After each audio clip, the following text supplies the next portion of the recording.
How the hills swallowed the greedy chief's farm long before the hills learned silence.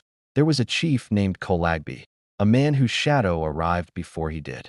He ruled the land of Igunal a fertile valley surrounded by gentle hills that the ancestors called the sleeping elders because they watched quietly and never interfered unless deeply offended. When Kolagby first became chief, he was just. He listened. He shared. But wealth is a slow poison. As seasons passed, his barns grew full while the people's pots grew light. He began to look at land not as trust, but as possession. One year, during a season of hunger, Kolagby claimed the hillside farms meant for widows and orphans. "This land isn't used," he declared. "I will make it productive." The elders protested. "That land belongs to the hills," they warned. "We borrow it. We do not take it." Kolagby laughed. "Hills do not speak," he said. He ordered the trees cut. The soil bled red.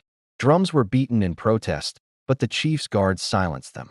Soon, long rows of yam and millet stretched across the hill like scars. From that day, strange signs appeared. Goats refused to graze there. Birds circled but never landed. At night, the hill groaned, not loudly, but like an old man turning in his sleep. Termites abandoned their mounds. Cracks crept across the soil like veins. The elders came again. "Return what you took," they begged. "The hills are waking." Kolagby dismissed them. "Let the hills complain to me themselves," he said. Then came the rains.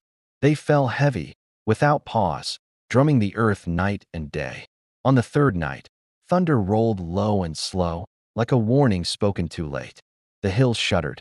Just before dawn, the ground gave way.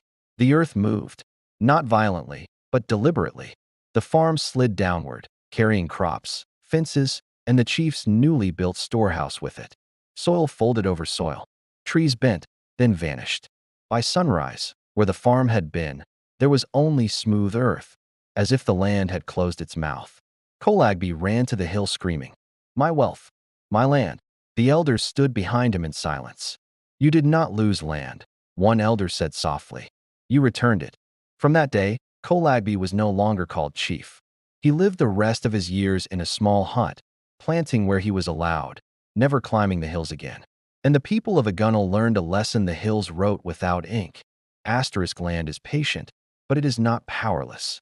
And when it takes back what was stolen, it does so completely.